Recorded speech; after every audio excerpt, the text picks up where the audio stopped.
വിശുദ്ധ മരിയ ഫൗസ്തീനായുടെ യേശു ദർശനങ്ങൾ. കുറച്ചു നാളായി മറ്റാരെങ്കിലും എനിക്ക് വേണ്ടി പ്രാർത്ഥിക്കുമ്പോൾ എനിക്കത് പെട്ടെന്ന് മനസ്സിലാക്കാൻ സാധിച്ചിരുന്നു. അതുപോലെ തന്നെ ആരെങ്കിലും പ്രാർത്ഥന യാചിക്കുന്നതും എനിക്ക് മനസ്സിലാക്കാൻ സാധിക്കുമായിരുന്നു. അവർ അതെന്നോട് പറയണമായിരുന്നില്ല.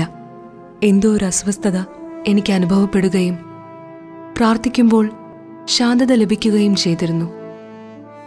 ഒരിക്കൽ വിശുദ്ധ കുർബാന സ്വീകരിക്കണമെന്ന് ഞാൻ അതിയായി ആഗ്രഹിച്ചു. എന്നാൽ എനിക്കൊരു സംശയം തോന്നിയതിനാൽ സ്വീകരിച്ചില്ല.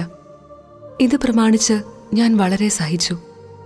വേദന കൊണ്ട് എൻ്റെ ഹൃദയം പൊട്ടിപ്പോകുമെന്ന് തോന്നി. ജോലി ചെയ്തപ്പോഴെല്ലാം എൻ്റെ ഹൃദയം വേദനിച്ചുകൊണ്ടിരുന്നു. പെട്ടെന്ന് ഈശോ എൻ്റെ അരികിൽ വന്നു പറഞ്ഞു, എൻ്റെ മകളെ, നിന്റെ പാപം മാരകമാണെന്ന് നിനക്ക് നല്ല ബോധ്യമുള്ളപ്പോഴല്ലാതെ ഒരിക്കലും വിശുദ്ധ കുർബാന സ്വീകരണം മുടക്കരുത്. എൻ്റെ സ്നേഹത്തിൻ്റെ ഈ രഹസ്യത്തിലൂടെ നീയും ഞാനുമായുള്ള ഐക്യത്തെ തടസ്സപ്പെടുത്താൻ ഒരു സംശയത്തിനും ഇടയാകാതിരിക്കട്ടെ. വലിയൊരു തീക്കുണ്ടത്തിലേക്ക് എറിയപ്പെടുന്ന വൈക്കോൽ തുരുമ്പ് പോലെ നിന്റെ നിസ്സാര വീഴ്ചകൾ എൻ്റെ സ്നേഹത്തിൽ അപ്രത്യക്ഷമാകും.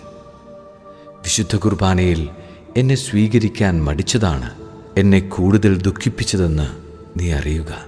വൈകിട്ട് ചാപ്പലിൽ പ്രവേശിച്ചപ്പോൾ അന്തരാത്മാവിൽ ഞാൻ ഇപ്രകാരം കേട്ടു, എൻ്റെ മകളെ, ഈ വചനങ്ങൾ ശ്രദ്ധിക്കുക. തീവ്ര ദുഃഖത്തിലായിരുന്നതിനാൽ അവൻ കൂടുതൽ തീഷ്ണതയോടെ പ്രാർത്ഥിച്ചു. ഞാൻ അതേപ്പറ്റി ആഴമായി ചിന്തിച്ചപ്പോൾ വലിയ വെളിച്ചം എൻ്റെ ആത്മാവിലേക്ക് ഒഴുകി വന്നു. എത്രമാത്രം സ്ഥിരോത്സാഹത്തോടെ പ്രാർത്ഥിക്കണമെന്നും നമ്മുടെ രക്ഷ ഇപ്രകാരമുള്ള പ്രാർത്ഥനയിൽ ആശ്രയിച്ചിരിക്കുമെന്നും ഞാൻ മനസ്സിലാക്കി. കുറച്ചു നാളത്തേക്ക് മറ്റൊരു സിസ്റ്ററിന് പകരമായി ഞാൻ കിയേക്ഷലായിരുന്നപ്പോൾ ഉച്ചസമയത്ത് ഉദ്യാനം കടന്ന് പുഴയോരത്തേക്ക് പോയി ചുറ്റുപാടും നോക്കി വളരെ നേരം അവിടെ നിന്ന് ധ്യാനിച്ചു. പെട്ടെന്ന് ഈശോനാഥൻ എൻ്റെ സമീപത്തെത്തി വാത്സല്യത്തോടെ എന്നോട് പറഞ്ഞു, എൻ്റെ മണവാട്ടി, നിനക്കു വേണ്ടിയാണ് ഞാൻ ഇതെല്ലാം സൃഷ്ടിച്ചത്. നിത്യതയിൽ ഞാൻ നിനക്കു വേണ്ടി ഒരുക്കി വച്ചിരിക്കുന്നവയുമായി താരതമ്യപ്പെടുത്തുമ്പോൾ ഇത് ഒന്നുമല്ല എന്നറിയുക. ഇപ്രകാരമുള്ള സാന്ത്വനത്താൽ ഹർഷപുളകിതയായി വൈകിട്ട് വരെ ഞാൻ അവിടെ നിന്നുപോയി. എങ്കിലും അതൊരു ചെറിയ നിമിഷമായി മാത്രമേ എനിക്ക് തോന്നിയുള്ളൂ. അത് ഏകദിന ധ്യാനത്തിനായി മാറ്റിവെച്ച എൻ്റെ ഒഴിവു ദിവസമായിരുന്നു. അതിനാൽ പ്രാർത്ഥനയ്ക്കായി ചെലവഴിക്കാൻ എനിക്ക് സ്വാതന്ത്ര്യമുണ്ടായിരുന്നു.